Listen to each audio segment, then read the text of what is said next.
Because, as Garth mentioned, that everything was fried this week, I'm using these things. This archaic stuff called paper. I haven't seen this in years, you know. It's quite interesting, but unfortunately we're not going to have any PowerPoint up there, so I hope that you've got your Bibles with you. This is why we need to bring our Bibles to church, right? So if you can just pull out your Bibles or your phones or whatever it is that you use, and we're going to be looking at Matthew chapter 10 this morning.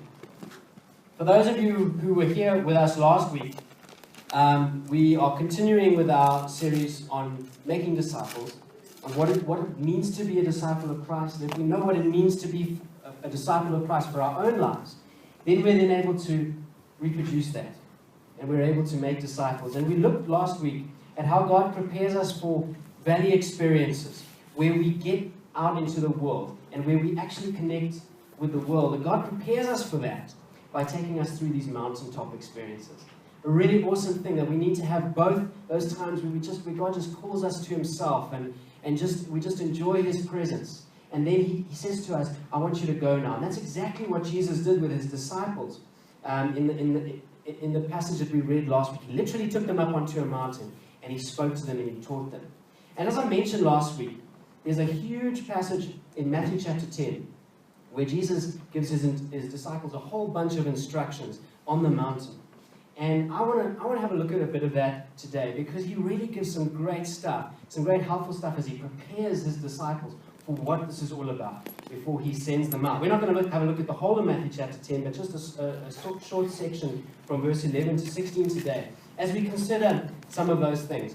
And this morning, I want us to have a look at a plan of action. You know, it's all good and well, as we spoke about last week, how Jesus sends us into the world and says, right, I want you to go and make an impact. It's all very good and well for me to say that to you this morning or last week. But how do we actually do that? We need a plan.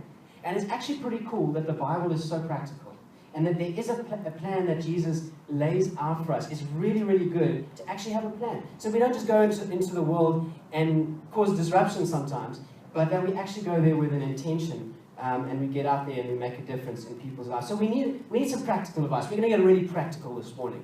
And I hope that some of this stuff, you'll be able to say, you know what, I can actually take that and I can actually use that as I make an impact, as I connect with the world. So we need a plan, and I couldn't resist then showing this clip. So if you guys can that's the one thing that I actually can show this morning up on the screen. I don't think you know that. He does. Okay, start again. Martin, clip. Try again. There we go. What's it say? Well, it says, I love it when a plan comes together. How many of you guys enjoyed the A-Team back in the day? Alright?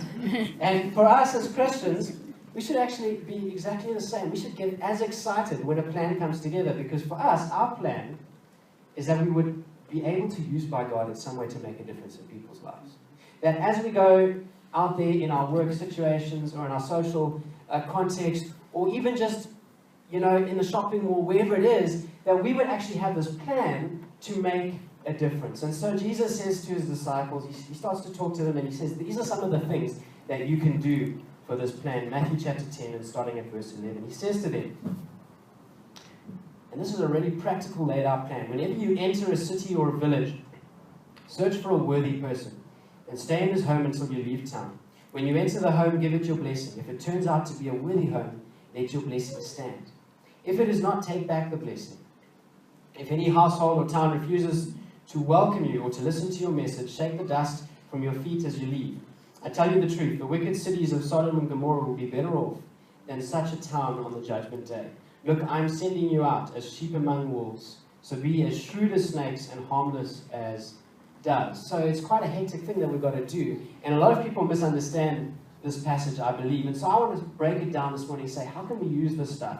This is something that Jesus gave his disciples thousands of years ago. How do we use it in our context today? The first thing that we can take from this is that we need to intentionally look out for open doors. We need to look out for those people who have open hearts. Now, you might think that if you want to enter a house, this would be obvious advice, right? If you go to a house and you see that there's a door that's closed and you're trying to get into the house, you're going to, oh, well, that door's closed, so you're going to go around the house, you're going to try and find another door, and then that door's closed, and then you're going to go around and okay, I found an open door, right? You're not going to stand at the closed door and like, try and force it open and push it and bang on it and shout at it and get all frustrated with it. You know, that would be a silly thing to do. The first thing that you've got to do is say, well, let me look for an open door. And Jesus says, you know what, we get all wound up and frustrated when people reject us, when people turn us down, when people don't want to hear what we have to say. But let's look for open doors, first of all. Let's look for people who are willing to listen and who want to hear the Word of God in some form or another as we speak to them, as we interact with them. It's really important to look out for people who are open to hearing about God. And in this context, Jesus was about to send his disciples on what we would probably call a short-term mission trip, similar to the kind of thing that we did earlier in the year with a group of people. He said, you're going to go out and you're going to go from town to town and you're going to stay in people's houses, and the whole point of it is that you're going to share the message that I have for you. And you're going to, not only that, but you're going to heal them and you're going to minister to them and you're going to cast out demons and you're going to do all of this stuff so that people can be released and people can be free. And so he says to them, this is what he says, whatever town or village you enter, search for some worthy person there, open door, stay at his house until you leave. As you enter the home, give it your greeting. If the home is deserving, let your peace rest on it. Now, one way of looking for open doors is by literally looking for open doors. We can literally go to people's houses and say, hey, let's, introduce yourself and that kind of thing. And for most of us, they're like, wow, that sounds kind of scary. But that's actually what we did on mission trip earlier this year. We went into the area that we were ministering in, and we had an event later on the week, and we just went to people's houses and we invited them to the event. And some of them said, well, come inside. And we sat with them. Some of them told us some hectic stuff. I remember that there were a couple of cases where Murray went back and because he's a doctor and he helped them with certain things and we prayed for them. And there was a lot of ministry that happened in that time. There were quite a few homes as well where they didn't want to see us and where they said no. And that was kind of hard. But the amazing thing about that experience is that everyone's so scared about it when they go on mission. Oh, I don't know if I can do that. I don't know if I can go into a stranger's home and just invite myself in and that kind of thing. I don't know if I can do that. But afterwards, everyone's just amazed. Wow, can't believe that those opportunities came up. Can't believe that we had such an amazing experience. But that experience isn't only there for when we go on a short-term trip somewhere or when we're not at home. Or we can have these kind of experiences. And we don't just have to find open doors in literal open doors, because we connect with people all the time. One of the things that I've been challenged with recently is that Alex and I are just starting to get to know some of the people in our complex. And I feel like after 2 years, that's way too long. We should have gotten to know people a lot sooner. And just a couple of days ago, one of the elderly gentlemen in the complex came to my gate and wanted to see if I was there. And I went to him and he just said, I just want to say goodbye. I'm leaving. I'm going to KZN. And I just want to thank your family for being one of the families in this complex that made me feel so welcome. I don't know the guy's name. All I ever did was greet him and smile at him, and every once in a while have a bit of a chat. There are open doors all around us. Now, a couple of weeks ago, I was in the swimming pool, which is where you seem to meet a lot of people in the complex these days. And there was an elderly lady who came there, and she was swimming there, and we just started chatting. And she said to me, she started telling me a whole story about her kids and her grandkids and all of this, and how God led her to this complex. And she said, I don't know if you believe in stuff like that. So I said, well, I probably should. I'm a pastor. She said, oh, wow. And we had this conversation, and it was really cool. And slowly but surely, I realized these opportunities come when we're willing to open ourselves up and willing to look for the open doors to spread the word of God and to share the love of God and most importantly, to share the salvation message of the gospel. That we need to be looking for open doors. And it might be, let me give you a few examples. At work, for example, it might be that person who's always asking questions. They know that you're a Christian and they're just asking questions, and every single time they ask a question, you can answer. They've actually opened the door because they've asked you a question. So it's an open door. In your group of friends, it might be someone who has a real need, and they just need some kind of empathy and some kind of love. Maybe that's the case. Maybe at school, for those of you guys at school, maybe it's the student, at school and at varsity, guys like to get into debates, eh? Is that right? I love to get into debate. And maybe it's the guy who doesn't shut down the idea of God and Christ every time you have a debate, but actually listens to what you have to say. At the supermarket, it might be the person who just looks like they need a smile or a word of encouragement, you know? And you never know what kind of a conversation you might get into. During Christmas time, the time that we're in, thousands, if not millions of people celebrate Christmas without understanding one little bit of what it means. Yeah, there's certainly millions of people who celebrate Christmas who understand exactly what it means, but there are many, many people who actually celebrate Christmas without having a clue as to what it is all about. Isn't that an opportunity? Doesn't that present open doors at times? Whatever context it is, whether you're on a mission trip, whether you're at home, whether you're at work, whether you're at the supermarket, it's looking for those opportunities. It's looking for the open doors first, before we get really upset about the closed ones. So that's part of the plan. Jesus said, right, first part of the plan, let's look for open doors.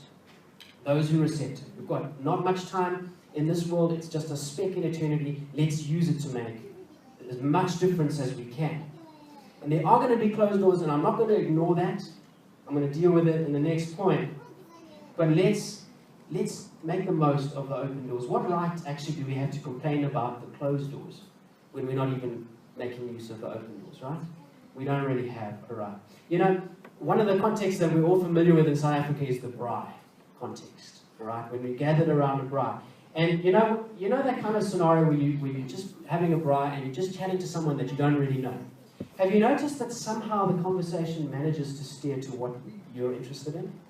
You know, so if it's for me and I'm talking, somehow it gets to technology or Apple products or things like that. Then I'm interested, then we're talking. Now, after a while, I might notice that they have this blank look on their face and they just switched off. Then I'll try and change it to something else because I realize that, okay, we don't have anything in common on this particular topic, so let's try.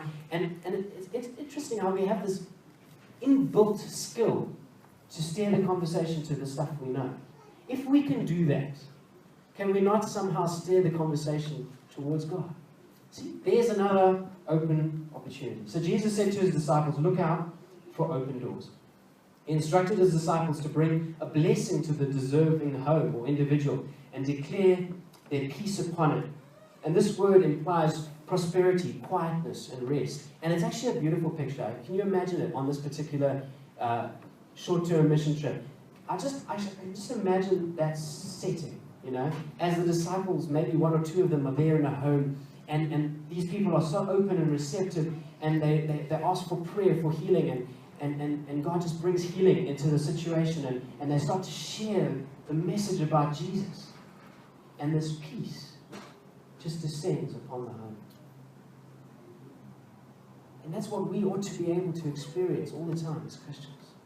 As we come across people, as we share the gospel with them, that something almost immediately, almost tangibly changes in that context because you're shining the light of God into a situation where people are saying, I realize that I'm in darkness. I realize that I'm broken. I realize that I'm hurting. And what you're talking about is amazing. And God's peace comes into that situation. But then we need to deal with the closed doors. And that's not an easy thing. So Jesus gives some really cool, I think, practical advice on that whole thing. He says, if the home is not deserving, let your peace return to you. If anyone will not welcome you or listen to your words, shake the dust off your feet when you leave that home or town. I tell you the truth, it will be more bearable for Sodom and Gomorrah on the day of judgment than for that town. So Jesus says here, first of all, that if the home is not deserving, let your peace return to you. That's the first thing he says. In other words, let that peace revert back to you. Now, I don't believe that Jesus is saying here, I want you to get really, really angry with that person and just get frustrated with them and start cursing them. He doesn't say that. Nowhere does he say that you must say bad things about the person or curse them. He just says, let your peace return to you. Because, the reality is that the presence of God and the peace of God can't get into that situation if a person has closed the door. Right? Jesus says, behold, I stand at the door and knock. But it can't get in. Right? Because the person is not open to it at that point. It'd be kind of like, for example, if you can imagine that this bottle here is the house or the person, and the lid is the door, and it's closed, all right? And so you're kind of like, you're trying to, the peace of God is there, and it's like this water, and it's trying to get in, but it can't, all right? And it just can't get in, all right? You love it to get in, but it just can't. And so what Jesus says is, I want you to let that peace come back to you, right? Because there's no point in letting it be wasted, right? We think of the water restrictions right now. Let's not waste water, all right? So Jesus says, let it come back to you. So he's not saying to them, I want you to get all angry. He's not saying to them, I want you to get all upset because they didn't listen to what you had to say. He's saying, just let the peace come back to you. You're going to need it. Because right now you're feeling maybe a little bit rejected. Right now you're feeling maybe a little bit hurt. You're maybe feeling a little bit frustrated. Why? This is the truth. This is God's love. I don't mean them any harm, but they're getting upset with me. They don't want to listen to me. And Jesus is saying, well, let the peace come back to you so that you might actually go in peace. And we get, it's so hard to experience this kind of rejection when we're ministering to someone and they don't want to hear about it. They're not interested. It's really, really tough. And so Jesus prepares his disciples, and we need to be prepared for that too, that we don't get all upset about it. We mustn't let that happen. Go in peace. It's not our place to judge. Jesus actually says it's going to be more bearable for Sodom and Gomorrah on the day of judgment than for those towns. And again, we misunderstand what Jesus is saying here. Should we turn around and say, oh yeah, they're just bad things are going to happen to those people? That's just bad stuff. No, Jesus is saying, you know what? God is the judge, not you. You don't need to go away all judgmental, all angry, all upset. Rather leave that place in peace, praying that at some point that door will open. That's how we need to leave that place.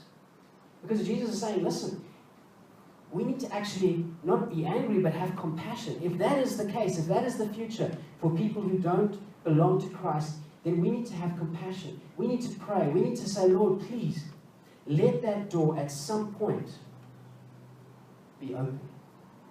Might not have happened now, but I'm leaving this place in peace. You know, the whole thing of shaking the dust off your feet isn't about leaving in anger or frustration. It's about Jesus saying, you know what, you've done what you could do. The blood isn't on your hands, so to speak. You've done what you could do.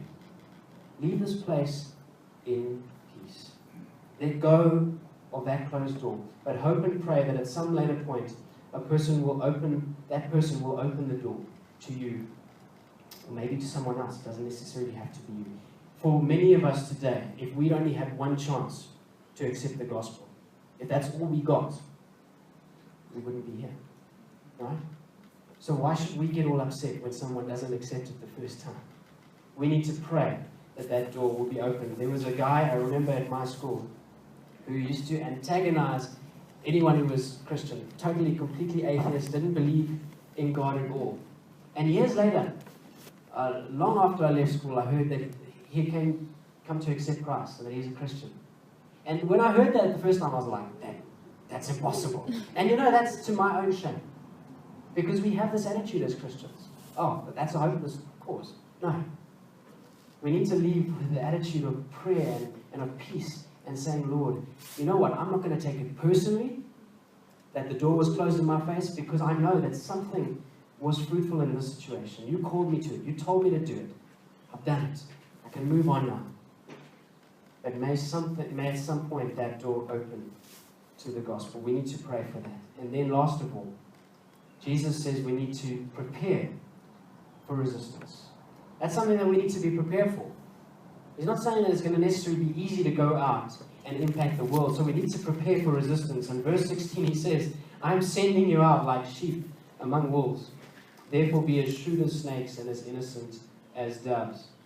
You know, for those of you who do enjoy the A-Team, you'll know that in almost every episode, they had to get to some point where they would prepare for the battle, right? And BA would like turn this old car into this massive tank and they'd get ready to face the enemy. They would be prepared.